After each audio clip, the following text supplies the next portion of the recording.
So, ladies and gentlemen, hello again. For those of you who participated in conference last year and a half ago, welcome again. For those who visiting Riga and this event for the first time, welcome. We are starting the Gamma session with our friend from Estonia, Vahur. As you said, you are enthusiast of history in the pictures, right? Yes. So, floor is yours, and remember to use Slido. If you have any questions after the presentation, we will go to them, right? Yes. Thank you very much. Just a very quick poll. How many in the audience are from Lithuania? Okay, from Latvia? Okay, and Estonia? Nice. My name is Vahur Puik, and I represent an NGO, Estonian Photographic Heritage Society. So it's basically a small institution or non-profit organization uniting people working with photographic heritage. And usually I'm speaking at events about cultural heritage, but I'm very thrilled to be here today because actually my academic background is geography. Although I chose the side of the geography that is most close to the humanities, cultural geography, and I miss a lot that I didn't take more geoinformatics courses during my study.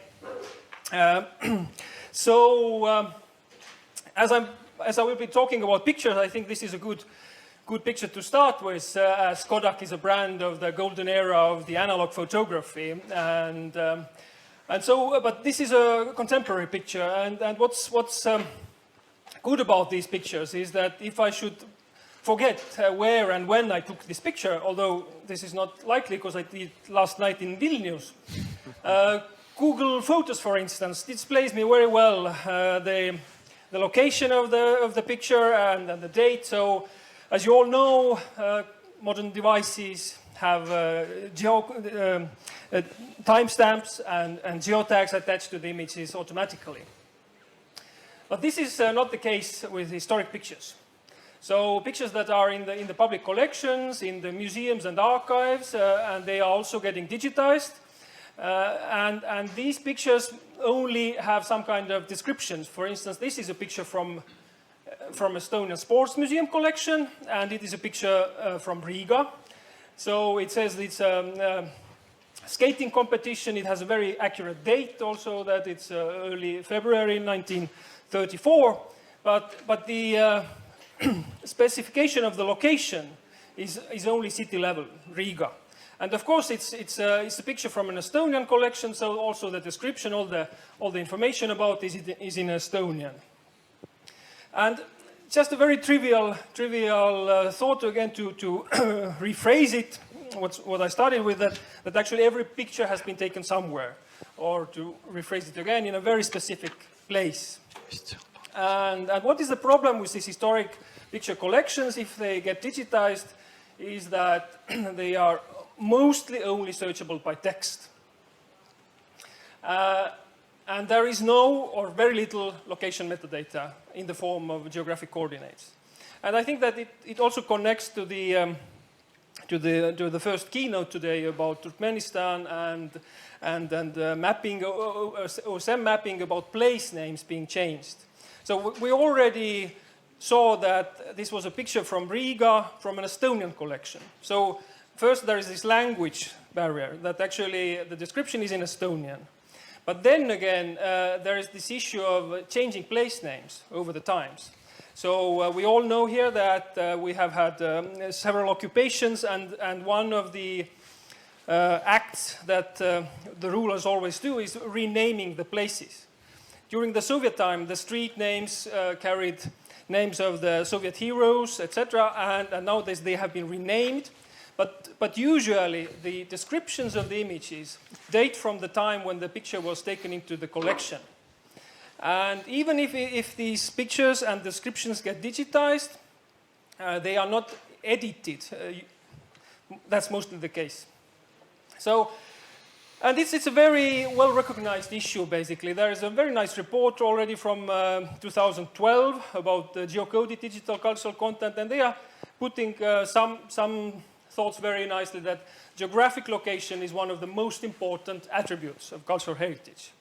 And that it would enable a more user-friendly search without the necessity of typing geographical names and then discovering overlapping content. So it's all very nice. And in principle, I mean, and since 2012, we've come a long way, and now the smart devices are ubiquitous, so these are location-aware devices, and it's a very natural idea to use a smartphone as a guide. So I go somewhere, a lot of travel also, as you know, is about history. We go to places because of what the places, because of the history of these places, because of famous buildings, etc. So very nice idea to open up my smartphone, where I am at the moment, and see the content from there. It's a very natural idea. But the problem is that this data is missing, as I told already. And just an example also, for instance, Europeana, Pan-European Cultural Heritage Portal, it's still very common that the first interface or entry point is kind of search box. And you don't have a map interface to browse content. And also I was from the strategy of Europeana. So the priority number 2 is opening up the data. And actually priority number 1 is actually improving the data quality. So this is also a very well-known problem that the quality of the metadata of the content, of the heritage content, is very poor. It has a lot of mistakes, etc. One could ask, of course, that, okay, let's solve this with machine learning. It's a hot topic, and artificial intelligence, of course, can help us. And of course, it can be used. Now more and more, this kind of technology is also coming to the heritage sector. There is a paper from last year about using neural networks to analyze images. So again, instead of relying on titles and captions, often flawed, often inconclusive, etc. So when is a textual description conclusive, actually? It's also very biased. Architecture museum is describing buildings on the picture. Ethnographic museum is describing, for the same picture, it would give a totally different description. And so there is a lot of this, a lot of fuss about it, also putting AI to use in the context of picture collections. So I'm not a tech guy myself, so so this paper is already 3 years old. But it says that AI is fantastic. It's about ImageNet and all this image object detection development that has taken place over the years, that it can understand what's on the picture, that there's a house and there's a dog or a bicycle and a car, etc., or people on the picture, but it still doesn't understand the context. And I claim that actually the location is very contextual information, and understanding the location of these pictures is still too difficult for AI. So there is not enough data for that. And of course, we are not the only platform dealing with this issue. So there are several ones.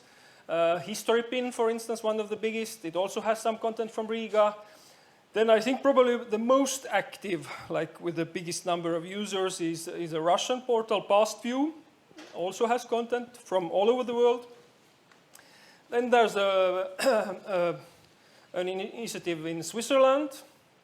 Then for the Wikimedia and Wikipedia movement. Of course, nowadays it's a global trend that more and more content from public collections go to, especially when the licenses allow, or when the copyright has expired, go to Wikimedia Commons, for instance. So there's a separate tool for that.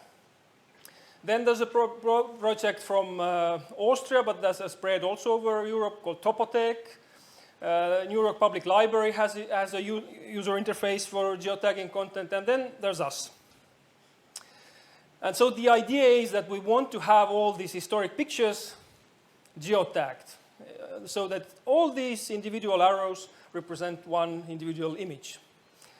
But how can we achieve this goal? And I mean, also, it's a bit I was thinking that it's interesting in the context of all this GIS and all live data, etc. So we are talking about very small numbers. So this is the history of our platform since February 2011 up to now.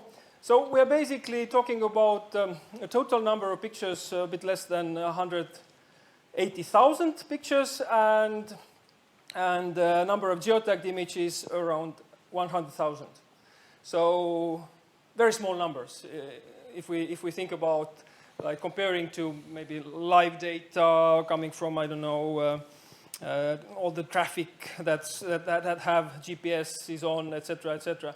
But still, in the context of this historic data, and if we think about what it takes to put an image on the map, it's quite considerable. So we are mostly an Estonian project, but not only. This is a heat map. I come back later to this map. So the idea is that the only way to achieve this goal is by crowdsourcing. That many people do this task, that it is done as a distributed work, so that actually everybody can do something little by little, and it is incrementally growing. So, and very important is the aspect of social validation. So I think one of the things that on our platform is different than on the other similar platforms is that we separated the tasks from the very beginning so that all the different tasks can be done by different users. So somebody is curating the content, is adding the content on the platform, and some other users start geotagging that. And on our platform, we don't have any administrators or moderators. The idea is that the threshold of participation is as low as possible.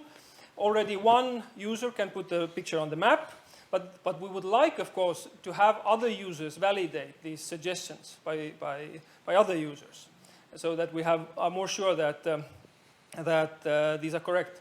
Maybe I come back to this graph. So what happened here in March 2015, 5 years ago, that actually this project started at a hackathon. And it proved very well that, okay, we have, this system is functioning, people can put pictures on the map, etc. And then we identified that the bottleneck was actually adding of the new content, of the historic content. And this is when we connected our platform to, first it was one Estonian repository, a central repository for museums, and over the time we've added access to more repositories. So basically on our site, users can do queries, the same text-based queries as they would do on the official sites of the repositories, select images and add them to albums on Ajapaik. So, yeah, and also I come back to the strategy of Europeana, so that, that it is now also identified that actually users not only want to consume the content, just to look at pictures, but they also want to contribute and to actively also participate. And people have this knowledge. So if we think about the question of who can geotag, then I think it's worth also making this distinction between different crowdsourcing tasks. So for instance, transcribing is a very common task, recognizing handwritten text. It's done all over the world. And there, actually, the limit is if you can read the handwriting and if you recognize the language. Language is also very important. And then, basically, you can do it endlessly.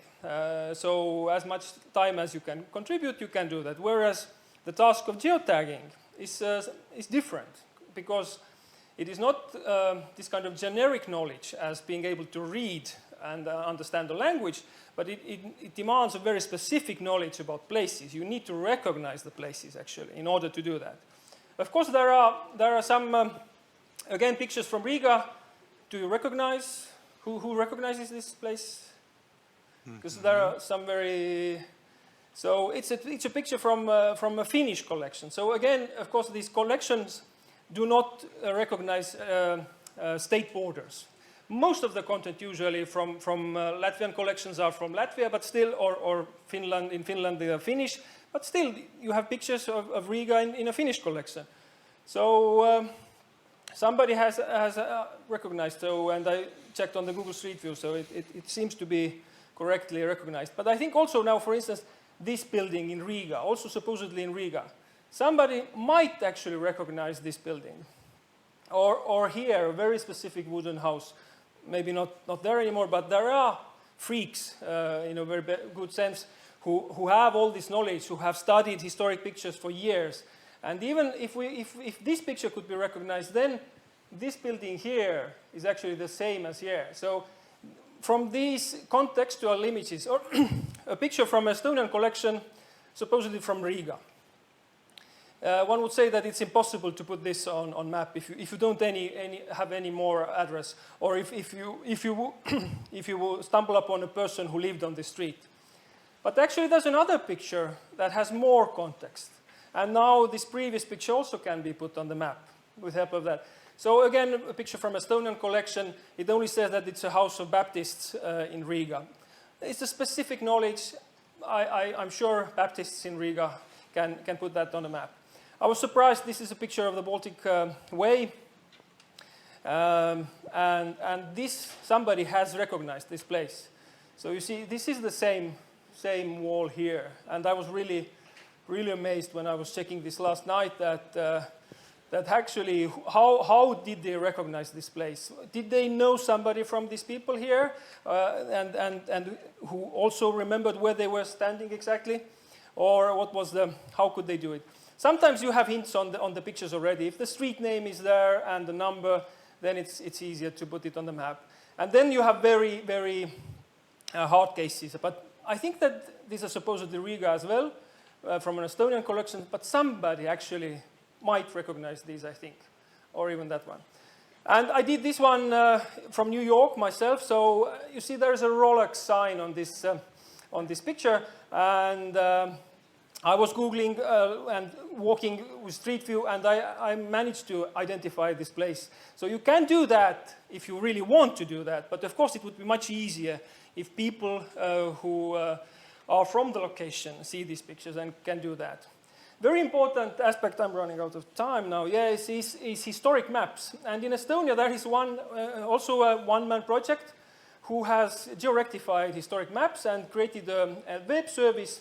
So for instance, this picture from Tallinn, this is contemporary housing, and this building is not there anymore, but when we look at the historic map, actually this building is very clearly here visible, and we can identify this on the map. And another question is, what are we actually geotagging? And this is so if we look at this panorama of Riga, so there are all these churches and towers and castles, so these are all could be like objects on the picture. What we have chosen is camera location, like where the photographer was standing, which in many ways is more clear-cut. It's only one possible way to put it.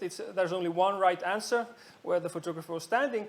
And it is also needed actually for the task of rephotography that has been there since the beginning on our site. The idea is also very common, this then and now thing that I did a very quick one last night when I arrived in Riga. So, and we have a dedicated mobile app for that, so that you can actually see nearby images, and you can see the historic image semi-transparently on top of the historic image. That really enables it to align it very accurately. But of course, there are actually other cases. For instance, aerial photographs that would need another UI and other way of geotagging as currently. So this is the location, but actually putting an arrow in the air is not really relevant in this context. I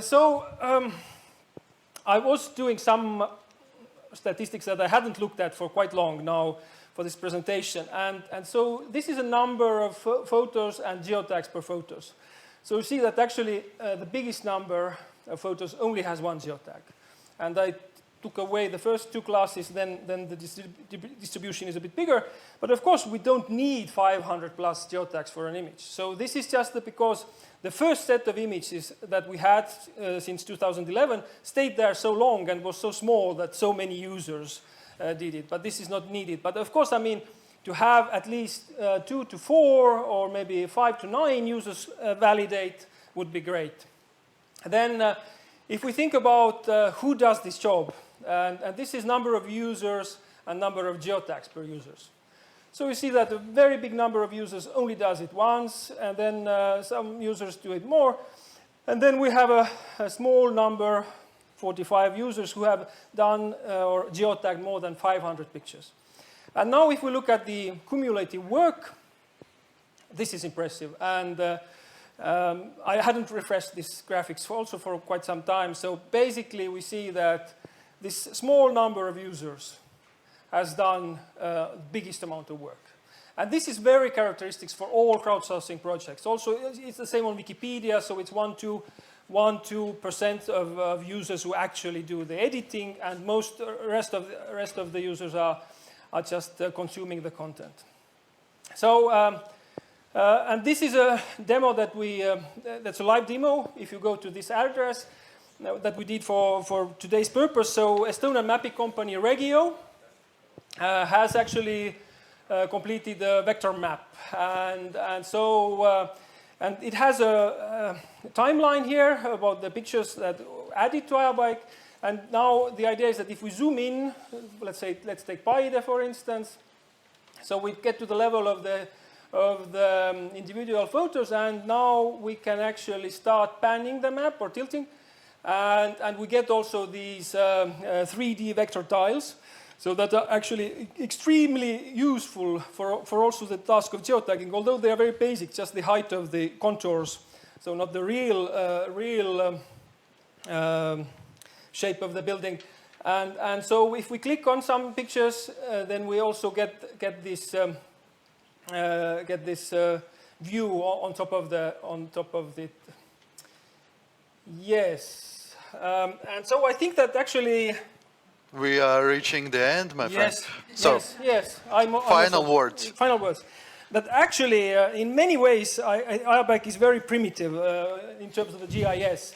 And the real power would be, of course, when we combine technology and crowdsourcing. For instance, also the task of curating content could be automated if we use language technology and name identity recognition, recognizing place names in the descriptions, doing some kind of initial positioning of the images. And just last extra, we try to focus on images, but I couldn't resist on including postcards. So last task we also added was transcribing postcards on the messages of the postcards. And if we think about the postcards, and it's just the first step, it's such a rich multimedia. So we have a picture, and then we have message. We have these stamps, postal marks. We have dates, place names, addresses, and if we could all digitize all this information, we could animate also how long it took for postcards to travel, etc., etc. So, and also there are even postcards with Latvian messages, Russian, German messages, and that's it. That's it. Well, not really. Good. So, we have two questions for you, and I will start with the most liked. So, one person pressed like to the question. I encourage you to use Slido with the debate with our speakers. So, how large is the possibility that AI will do all the picture recognizing job? I think I was already mentioning it. It gets better and better, of course. If we have this high density of images, we can create 3D point cloud, historic point cloud, and then, of course, AI can do better with new images. But I mean, this is only possible for pictures with very high image density area. And so it still takes time, and I think that this kind of human input and crowdsourcing is needed for a long time. Question about collaboration with the museums. Are you doing that alongside only Estonians, maybe Latvians as well? Museums as a source of the picture. Yes, public collections, museums, archives are the main source for us. Our most biggest ongoing collaboration is with Finnish colleagues, actually Finnish Wikipedians. So they got a grant from the city of Helsinki to develop this activity of rephotography as an alternative outdoor activity, so that people would need to go outdoor to take these contemporary rephotos of historic pictures. Yes, so basically basically yes. Cool. My dear friends, live question, and then remember, we are keeping clock sharp because you need to go if you want to visit another spot, another lecture. Yes. So I see your project is extremely interesting, as I am doing the same thing like with documenting Lithuanian American heritage. I will have a presentation, and usually the historic images are extremely important. One thing is, however, as you have mentioned, that there are very many platforms for different areas, and when you, for instance, travel to some location, let's say American traveling to Estonia, it's probably impossible for him to find out without a big research that there is such a website. So one thing, and my question is, are you maybe planning yourself to expand or maybe collaborate with others doing the same thing in other areas to maybe do a single database eventually that would cover the entire world? Yes, I think actually the main place where these things I think will converge is the Wikimedia ecosystem. So Wikidata, Wikimedia Commons, so if we have clear rights and the images can be uploaded to Wikimedia Commons, then we can also have this coordinates there, etc. So, I mean, it's of course an issue, but it's very interesting. I only discovered yesterday that both HistoryPin and PastView are in transition to open source. So there might be some conversion coming, I think. So the last question is regarding paintings and historical data from them, but in one word. Yes. Do you work with that? We have paintings that it also applies to moving images. So basically even film cuts or film sequences need to be put on the map the same way. Okay, cool. Thank you. With the round of applause.